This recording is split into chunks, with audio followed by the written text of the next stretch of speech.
Hello મિત્રો, કેમ છો? મજામાં જ. તો હાલમાં આપણે જે ઘઉંવાળું પડું હતું એ જો તમે અત્યારે સાફ સફાઈ કરી નાખ્યું છે અને પાવડો પણ હકર નાખ્યો છે અને એકદમ લેવલ કરી દીધું છે. તમે જોઈ શકો છો મિત્રો, ઊંડે કેવી ખડા છે અને વરસાદનું વાતાવરણ પાછું જામી ગયું છે અને ખેડૂતોને મહા મુશ્કેલી છે. કારણ કે અત્યારે બાજરી, તલ, જાર બધું તગી રહેલું છે. જો મિત્રો, અત્યારે વાદળા કેવા છે જો. અત્યારે જે આગાહી આપી હતી ને ફૂલ જામી ગઈ છે અને આપણે તાત્કાલિક ટ્રેક્ટર લાવી પડું કરી નાખ્યું કમ્પ્લેટ. સાંટા 2 પછેડી કે 5 પછેડી જે સાંટા કરે પડું પાળા ભાંગી નાખ્યા છે કમ્પ્લેટ. એક સરખું લેવલ કરી નાખ્યું છે જુઓ તમે. એટલે ઉપાધિ નહીં, જેટલી સાટ રાખીને એટલી હેંટ રાખવાની, જેથી કરીને આ વર્ષે તો ઝાઝો ભાગ ખેડૂતોને ચોમાસા જેવું જ વાતાવરણ જોવા મળ્યું. કારણ કે ઉનાળો વીતવો જ નથી પીડ્યો. 5 દી 10 દી તડકી પડે અને પાછી માવઠાની આગાહી આપી દે. એટલે ખેડૂતોને ન છૂટકે આ વર્ષે તો ઝાઝો ભાગ ખેડૂતોને તલના હારા ઉતારા બેહે એમ હતા. પણ જે પેલું માવઠું થયું એ માવઠામાં ઝાઝો ભાગ ખેડૂતોને તલના વાવેતર પાટ દેવાઈ ગયા અને ખેડૂતો કંગાલ થઈ ગયા.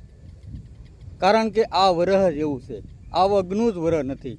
કારણ કે અત્યારે માણસો બાજરી તાજી લણી અને તાજી થેસરમાં કાઢી નાખે છે અને એકલી ડોડી વાળે જ બાજરો આવે છે. અને પછી આપણે એ સાફ કરાવવા માટે બીજું લાવવું પડે છે મશીને, એમાં સાફ કરવી પડે છે. એ આપણા કોઠડિયામાં નાખવી અને આપણે વરહ દિવસ હાંસવી શકતા નથી ઝાઝો ભાગ. કારણ કે હળવાના પ્રશ્ન વધારે રહે છે, ઈળું પડી જાય છે, ઉદડા ઉડે છે. એટલે નવી દવાઓ આપણે મેકીને 365 દિવસ રાખીએ છીએ. મિત્રો જોઈ શકો છો અત્યારે હાલમાં કેવું છે, જો વાતાવરણ થઈ ગયેલું છે. અત્યારે આવું વાતાવરણ થઈ ગયેલું છે અને આ છે આપણે વાડીનો નજારો. તમને કેવો લાગે?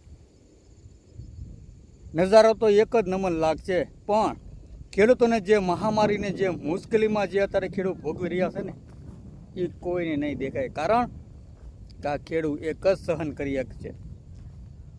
કારણ કે ખેડૂત આપણે ગણીએ ને તો આપણે ઝાઝો ભાગ જુગાર જ રમીએ છીએ. ઓલા જે પંતા રમીને જુગાર રમી જાય એ સામે દેખાય અને આ મૂંઢગા લાગે આપણને. કારણ કે આપણે જે માર્કેટ ભાવ ન હોય ને ત્યારે ખેડૂતને પુષ્કળ ઉત્પન્ન થતું હોય ત્યારે માર્કેટ ભાવ ન હોય અને ખેડૂતોનો જે માર્કેટમાં વસ્તુ જાતું ન હોય એટલે માર્કેટ ભાવ હોય. આવી રીતે છે. એટલે જોઈ શકો છો મિત્રો કેમ છે આપણો આ ખેતરનો નજારો છે ને એક નંબર. જુઓ.